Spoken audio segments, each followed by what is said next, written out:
Lavonn first came into the picture because she Okay, came in Lavonn. after another girl was in there. Okay. But Lavonn came through with someone that was looking to be in another group that Keith wanted to sign before, but they had already members already. So Keith was interested in a different girl group before I came along, and I knew who the girls were because of the production company. That was we were all friends. Okay. So when I got my group together, I told my boyfriend, I was like, "You think you can take us to Keith? Maybe." Okay. I mean, come on, survival of the fittest. Yeah, right? yeah. So, he squeezes in there. He was like, all right, he's like, Darcy gonna be mad. I'm like, hey, you know what I'm saying? It is what it is, Pimpy. You know what I'm saying? Life is what it is. And we just figure out, throw it out there and see if people just pick the cards. And so Keith heard us and he was like, can they sing? I mean, they cute, baby? Because he's heard us sing, they cute. He said, can you bring them over to the studio? So, we came over to the studio the next day, auditioned, would get up on it. And that day, he told us he wanted to sign us.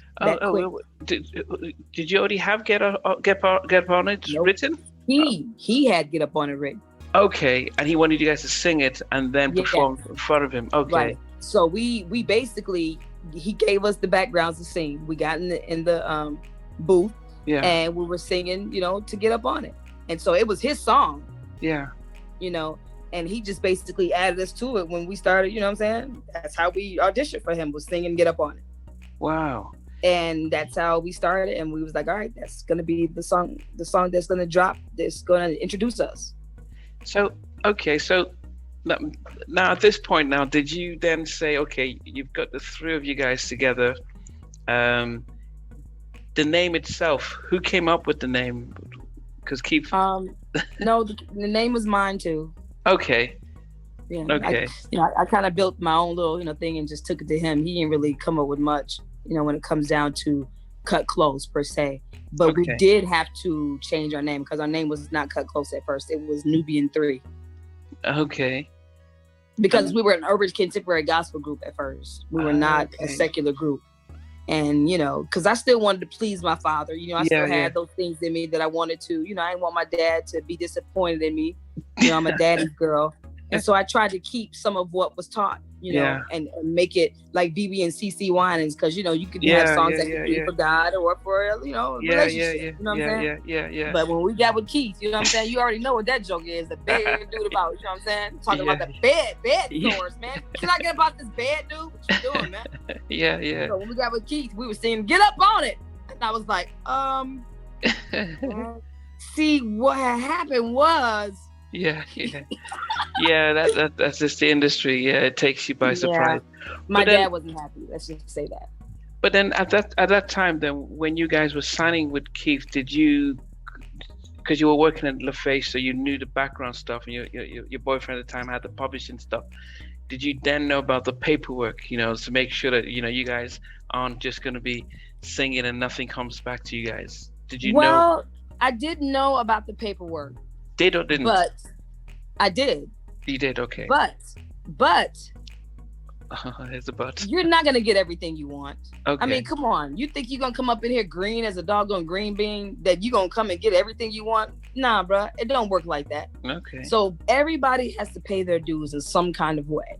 It's going out there trying to be in a boxing fight and never get hit. So we thought that we could avoid certain things because we knew more. But nah, bro, one hook is gonna catch you sooner or later. You know what I'm saying?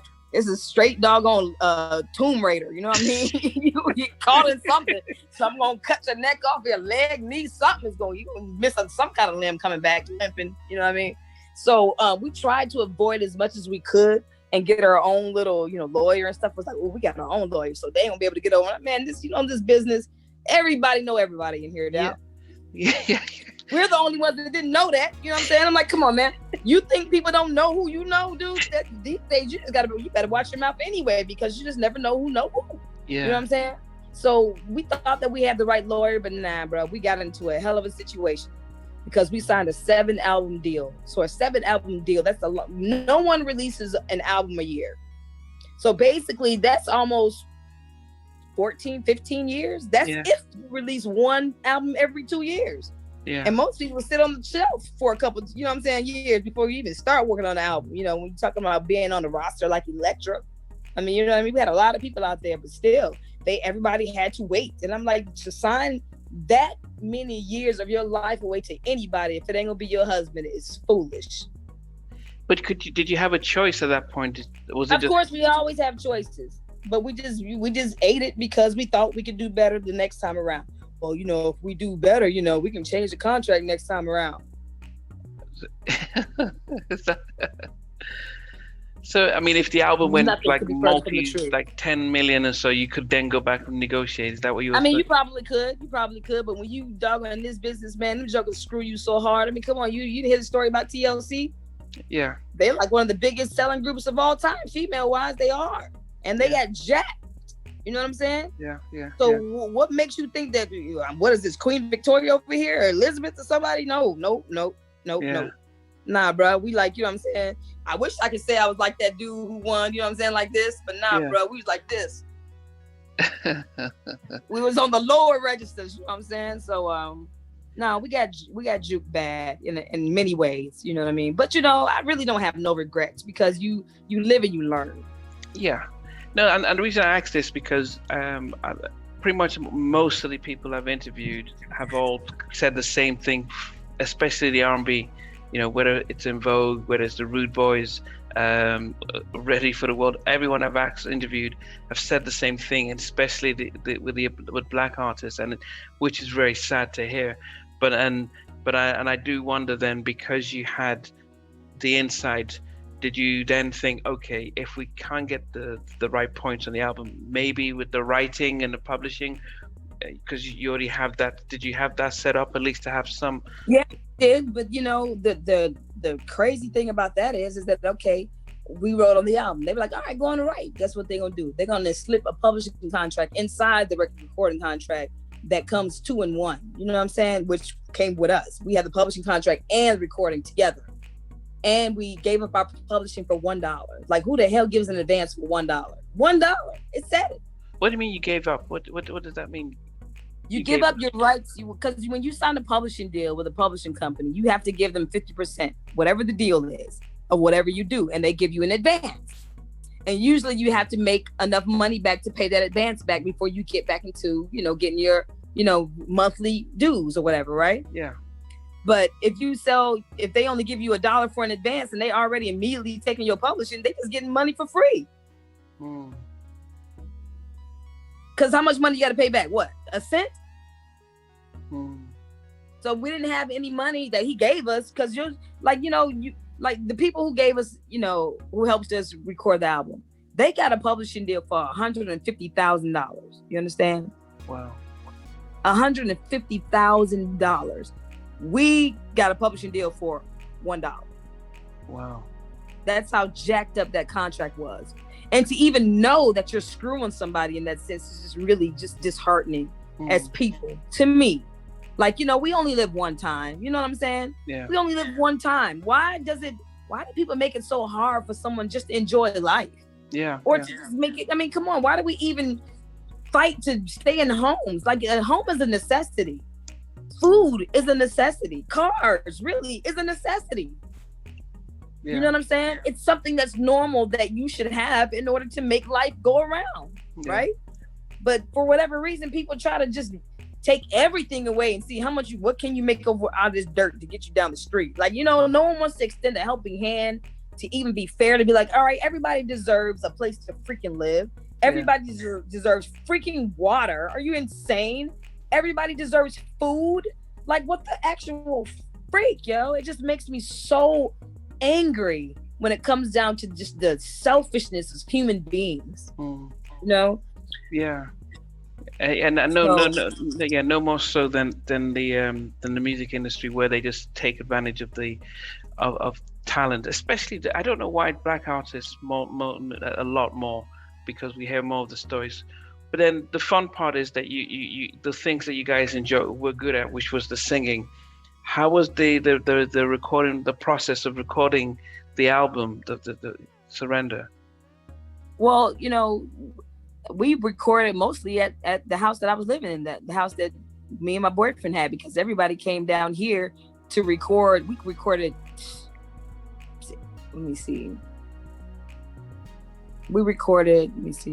more than half of the album at the house that I was living at.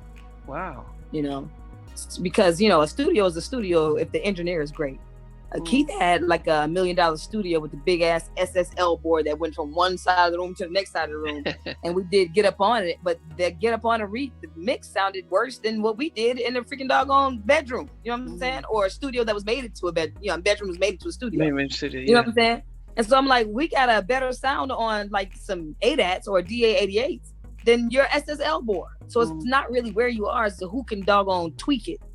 It's the person behind it. You know what I'm saying? Yeah. So we recorded half of the album there, and then we recorded Get Up On It Get Up On It and Lay My Body Down. We recorded 2 songs at Keith's studio. Okay. And then the other songs was recorded at like Eric McCain, the guy who wrote Twisted with us, and Surrender and Lovely Thing and Keep On. We did at Eric's studio. So we was only at maybe 3 or 4 places. 3 places really. And the last place we were was at the Hit Factory in New York when we was mastering our album. Okay. And Michael Jackson was there at the same time when we were doing ours, and he got on the elevator with us, but he was dressed as an old man in a wheelchair, and we didn't even know it. I was like, son of yeah, the guy, yeah.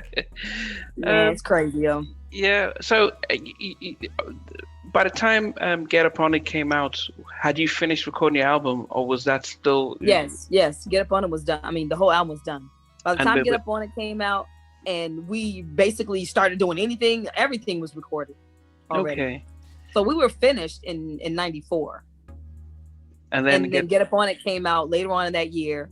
Yeah. And then our album came out, after our first single dropped in the first quarter. Our album came out in March of 95. So did you sign to Kia or did you sign to Elektra? What was that? Well, Kia was through Elektra. Okay. So it's same difference, basically. Kia was basically Keith's record company through Elektra. They just basically gave him a deal to sign an artist through him. Okay. So everybody had subsidiaries back then, you know what I'm saying? They had Kadar, they had a whole bunch of different things, branches, depending on what name you had, Yeah. And Keith had a name, and that jockey got, a lot of money, for our album. And we basically made it in a house, Yeah. And you get like $250,000 for an album, and we recorded in you know what I'm saying, in other people's houses. Like, how can that equate to our budget? You know what I'm saying? Being ran through. Yeah. But, it was did you have to sign with Sylvia Rona? Was she around at that time? What? She was the CEO. Yeah, right? That's what I was at. Yeah, of Elektra. Yes, okay. Yes. I got in trouble because I used to always call Sylvia, to tell her about what Keith was doing that wasn't really good for us. And I'm like, we signed to a record deal, but we can't work. Like, we're gonna get kicked out of our house. Like, what are you doing? You know what I'm saying? That joker told us to get a job and take MARTA, which is the city bus to work. Is this before the album came out? Yes, this is when the album was out. Oh.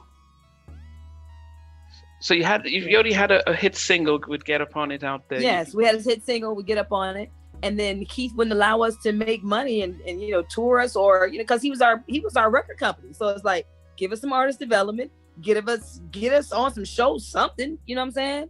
To and he just didn't do any of that. And then they went on tour, Keith went on tour, and then he took Athena with him. And didn't take me and Lavonn, And I'm like, excuse me? Like, how the freak do you take one person and not, what the fuck? It's stupid as hell. Like, it made no sense. And so you start division and dissension and animosity. You start all of that stuff when you do stuff like that. And you expect people to figure out how to pay their own bills. But then you got background singers singing our songs on the road. It was just dumb. It was dumb when it came down to the thought process of a business-minded person. It was more personal, stupid shit like that. That's how I feel. That's just basically what it was, because it made no business sense whatsoever. Because if your album's already out, so I would have naturally thought that you guys would then be introduced. Yes, so that you do everything. And if we're your artist, then why the freak when you take us everywhere to promote us, right? Yeah. That's what normally people do. For you sign somebody if you're not going to take them and promote them. If you're not going to, let the group tour. He was more dedicated to Silk than he was Kut Klose, you know what I mean? So it was just whack. We didn't understand why. We were just like, why did you even sign us if you basically don't want to help? So what did Sylvia... So I would get in trouble calling Sylvia Rona all the time. What would she say? She was like, her hands are tied, and she understands. She's like, it's key. It's him, not doing certain things, or, allowing, because Sylvia was the parent company, she was the mother company, what I'm saying? Yeah. She couldn't really go over Keith's head, but it was a little interesting working relationship with them too, you know what I mean? Yeah. So a lot of stuff was just politically just jacked up. Yeah.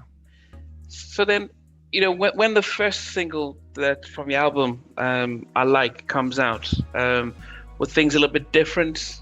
No, things were not different. Things were the same with him. So we gotta, we had to get a manager to try and get us other things or whatever, but Keith didn't really work with the manager either.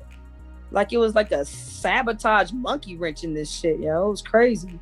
And then no one really, I still don't get it. Cause even now, as many shows as he has, he don't even have us on the shows that he do. How many times have we've been to London with Keith and he's without us? A lot. Obviously, you saying we haven't seen you guys for a long time. Keith go there all the time. Keith goes to London all the time, but we're barely ever with him, and I still don't get it. Yeah. He will say sometimes, you guys don't have a lot of songs or whatever. I'm like, are you kidding me? We got most of your songs. Yeah. So, but I'm like, if everybody, so what? If most of our songs are done with you, so what? You know what I mean? Yeah, I ain't got no song. I'm like, all the albums that you put out, how many songs do you really have that people remember?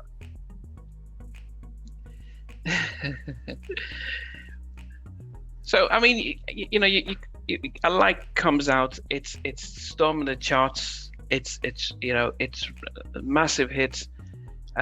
Did you start to see were doors starting to open up a little bit more then? Of course it was, and we were able to kind of branch off and still be relevant to this day. Yeah. This is 25 years later, mind you. We still do shows, especially in in the Americas. We do shows all the time. It's just that COVID got us jacked up when we were really starting to do some different things or whatever. So people want to see us. It's just giving them what they want. And sometimes when it comes down to this business, it's not as easy as people to be like, all right, let me do it again, when they jack you up so hard the first time. Yeah. So mentally and spiritually, if it really messes up your spirit, you got to get it back, and it's hard to do it with something that's damaged you. You know what I mean? Everybody don't have that snapback. You know what I'm saying? So I just happen to be one of the ones that's pretty out there when it comes down to not stopping, but everybody else kind of stopped a little bit when they went home. When Kut Klose basically just stopped working or whatever, everybody else was just like, okay, well, yeah, okay, he was that.